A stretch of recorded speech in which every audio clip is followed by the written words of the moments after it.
আসসালামু আলাইকুম। আমি আশা সিদ্দিকা ঋতু নতুন আরও একটি ভিডিও দেখার জন্য আপনাদের সবাইকে স্বাগত জানাচ্ছি। আশা করছি কাছে দূরে যে যেখান থেকে আমার এই ভিডিওটি দেখছেন সবাই অনেক ভালো আছেন, আর আমিও আল্লাহ তাআলার অশেষ রহমতে আলহামদুলিল্লাহ অনেক ভালো আছি। আজ দুপুরের রান্নাবাড়ি দিয়েই আমি আমার ভিডিওটি শুরু করলাম। আর এর কারণ হচ্ছে আজকে সকাল থেকেই আমি ভীষণ ব্যস্ত ছিলাম। সকালবেলায় আমার হাজব্যান্ড অনেকগুলো বাজার নিয়ে এসেছিল, মাছ মাংস, সেগুলো কাটা ধোয়া করতে করতে কখন যে দুপুর হয়ে গিয়েছে বুঝতেই পারিনি। তো দুপুরের রান্নাবাড়ি দিয়েই শুরু করছি আমি আমার আজকের ভিডিও। প্রথমেই আমি আজকে রান্না করে নিচ্ছি গরুর মাংস। গরুর মাংসটা বসিয়ে দিয়ে এদিকে আমি রান্না করে নিব কই মাছ। বেশ অনেক বছর পর কই মাছ রান্না করছি। কই মাছে যেহেতু অনেক কাটা, তো এই কারণেই আমাদের বাসায় কই মাছটা খুব একটা খাওয়া হয় না, আর খেলেও দেখা যায় দেশি কই যদি পাই সেই ক্ষেত্রে কেনা হয়। আর এদিকে আজকে বাজারে তেমন কোনো মাছ পায়নি আমার হাজব্যান্ড, এই কারণেই এই বিদেশি কই বা চাষের কই এগুলোই কিনে নিয়ে এসেছে। আর এই মাছগুলো কেনার পর থেকেই আমি ভাবছিলাম কি দিয়ে রান্না করব, কি দিয়ে রান্না করলে ভালো লাগবে। বিভিন্ন কিছু চিন্তা ভাবনা করে অবশেষে আমি পেঁয়াজ আর কিছু টমেটো দিয়েই ভুনা করতে বসিয়ে দিয়েছি। খুব ভালো করে ভেজে তারপর ভুনা করে নিচ্ছি। এই ধরনের চাষের মাছগুলো কিন্তু তরকারি দিয়ে রান্না করলে খুব একটা ভালো লাগে না, তো এ কারণে আমি মাছটা ভুনা করে নিলাম। আর মাছটা রান্না করা শেষ করে এদিকে আমি ডাউল রান্না করে নিচ্ছিলাম, পাতলা ডাউল, যেটা আমার বাসায় প্রায় প্রতিদিনই রান্না করতে হয়। ডাল ছাড়া আসলে আমাদের চলেই না। তো খুব তাড়াহুড়ো করে দুপুরের রান্নাবাড়িগুলো করে নিয়ে তারপর আমি দুপুরের খাবারগুলো সার্ভ করে দিচ্ছি। ভিডিওর এই পর্যায়ে আপনাদের কাছে ছোট্ট একটি রিকোয়েস্ট করে রাখছি। আমার এই ভিডিওটি যদি আপনাদের কাছে ভালো লেগে থাকে তাহলে প্লিজ আমার এই ছোট্ট চ্যানেলটি সাবস্ক্রাইব করে আমার পাশেই থাকবেন। আর সেই সাথে আমার ভিডিওতে যদি কোনো ভুল ত্রুটি হয়ে থাকে সেটাও চাইলে আপনি আমাকে কমেন্ট করে জানাতে পারেন। আমি অবশ্যই চেষ্টা করব আমার ভুল ত্রুটিগুলো সংশোধন করে নেওয়ার জন্য। একই সাথে যারা আমার ফেসবুক পেজ থেকে ভিডিওটি কন্টিনিউ করছেন তাদেরকেও বলছি আপনারা চাইলে আমার এই ছোট্ট পেজটি ফলো করে আমার সাথেই থাকতে পারেন। সেই সাথে আমার ভিডিওতে একটা লাইক দিয়ে দিবেন, কারণ আপনার একটি লাইক আমাকে নতুন আরও একটি ভিডিও বানাতে অনেক বেশি উৎসাহিত করবে। তো এদিকে আপনাদের সাথে কথা বলতে বলতে আমি আমার দুপুরের খাবারটাও পরিবেশন করে নিলাম। এবার আমি আমার দুপুরের খাবারটা খেয়ে নিব। আজ সকাল থেকে যেহেতু প্রচুর পরিমাণে কাজ করেছি, দুপুর এখন প্রায় 3টা বাজে, প্রচুর পরিমাণ ক্ষুধা লেগে গিয়েছে। তো আমি ভাবলাম আগে খেয়ে নেই, তারপর বাকি কাজগুলো করে নিব।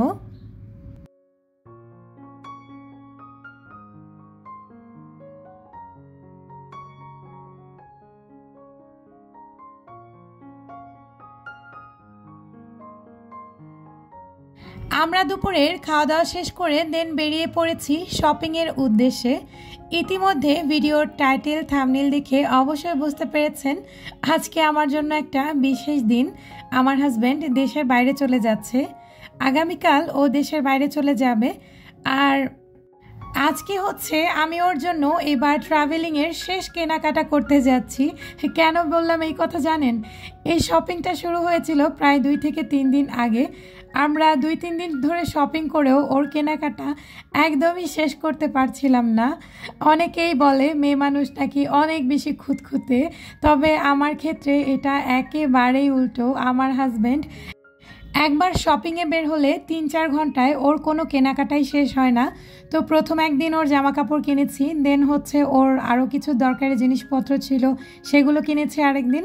আর আজকে ফাইনালি এসেছি লাগেজ কেনার জন্য।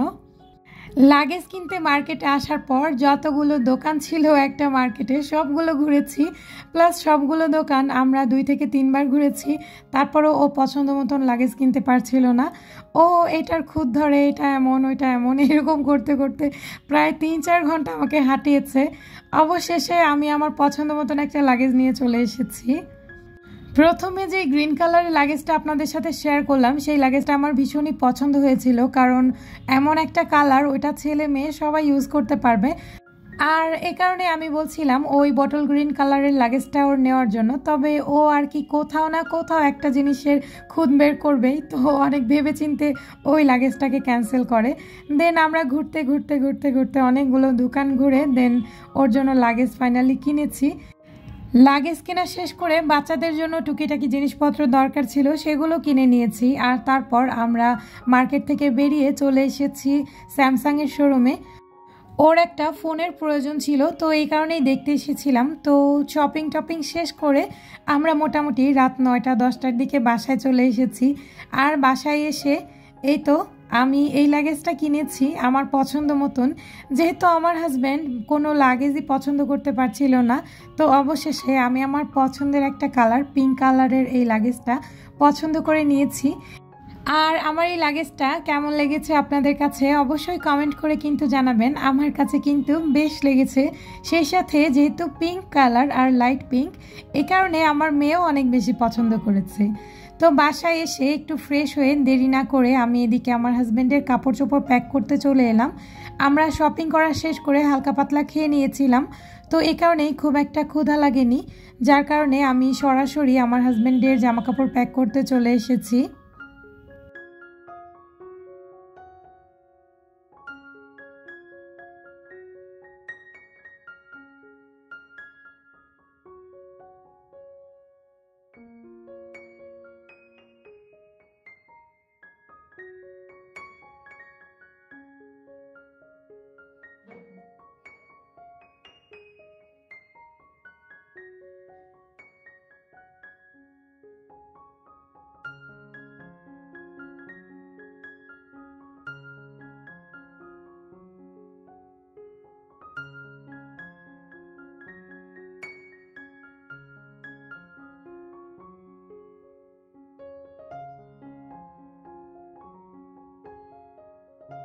তো আমি এদিকে আমার হাজব্যান্ডের জামা কাপড়গুলো প্যাক করে নিলাম, আর সেই সাথে ওর ডক্টরের ফাইলগুলো দিয়ে দিচ্ছি। আর সেই সাথে ওর কাজের কিছু কাগজপত্র আর ওর ওষুধপত্র সব কিছু মিলিয়ে আমি লাগেজটা প্যাক করে একদম রেডি করে রাখলাম। তারপর আমি চলে এসেছি এদিকে ওর সকালের নাস্তা রেডি করার জন্য।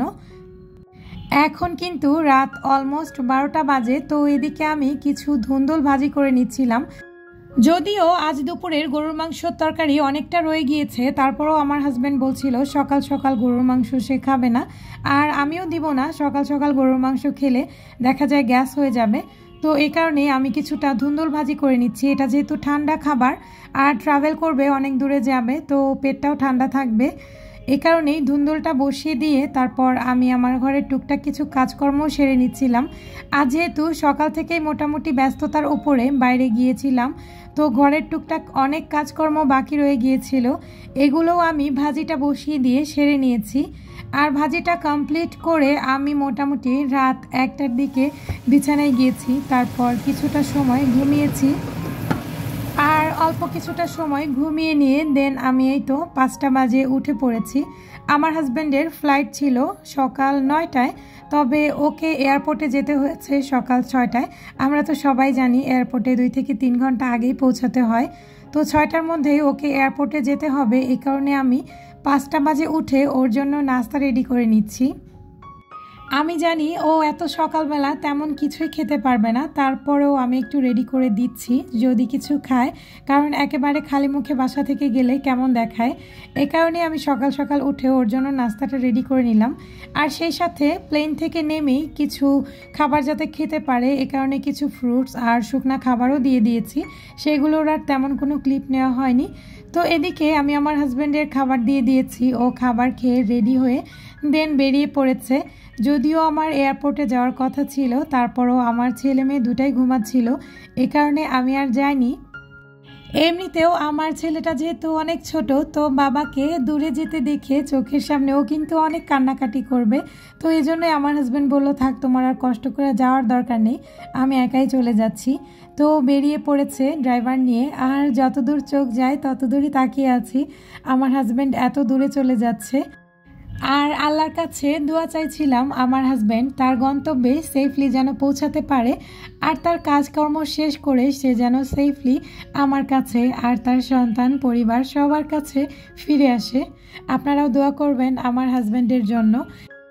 এদিকে বেশ অনেকটা সময় বারান্দায় দাঁড়িয়ে দাঁড়িয়ে তারপর ওর চলে যাওয়ার এই মুহূর্তটা দেখছিলাম। আর ঠিক এই সময়ই যে ভয়টা পাচ্ছিলাম সেটাই হলো আমার ছেলে ঘুম থেকে উঠে পড়েছে। আর ঘুম থেকে উঠে দেখেন কেমন করছে, সে চারদিক তার বাবাকে খুঁজছে। আর কি কি বলেছে সেটা আপনারাই শুনুন।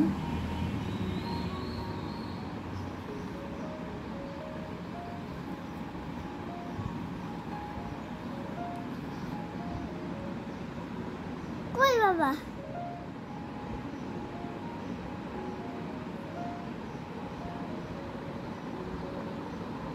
ওই বাবা কই? বাবা কই? বাবা কই? ওই বাবা কই? ছেলে ঘুম থেকে উঠে যখন ওর বাবাকে বিছানায় দেখতে পায়নি তখনই কিন্তু অনেক কান্নাকাটি করেছে। তো ছেলে মেয়ে দুজনেরই মন খারাপ। তারপর ওদেরকে একটু ঠান্ডা করে দেন বেরিয়ে পড়েছি মেয়ের স্কুলের উদ্দেশ্যে। এয়ারপোর্টে না যাওয়ার এটাও একটা বড় রিজন, আমার মেয়ের যেহেতু স্কুল আছে আর ওর স্কুলে যেতে হয় 7টায়, তো এই কারণেই আর এয়ারপোর্টে যায়নি। এয়ারপোর্টে গেলে দেখা যেত ওর স্কুলটা মিস হয়ে যেত। তো যাই হোক, মেয়েকে স্কুলে দিয়ে তারপর আবারও বাসায় ফিরে যাচ্ছি। আর সেই সাথে আজকের ভিডিওটি আমি এখানেই শেষ করে দিচ্ছি। এতক্ষণ পর্যন্ত আমার সাথে থাকার জন্য সকলকে জানাই আন্তরিকভাবে ধন্যবাদ। পরবর্তী আরও একটি ভিডিও দেখার আমন্ত্রণ জানিয়ে আজকের মতন এখানেই বিদায় নিয়ে নিচ্ছি। সবাই ভালো থাকবেন, সুস্থ থাকবেন। আল্লাহ হাফেজ। আসসালামু আলাইকুম।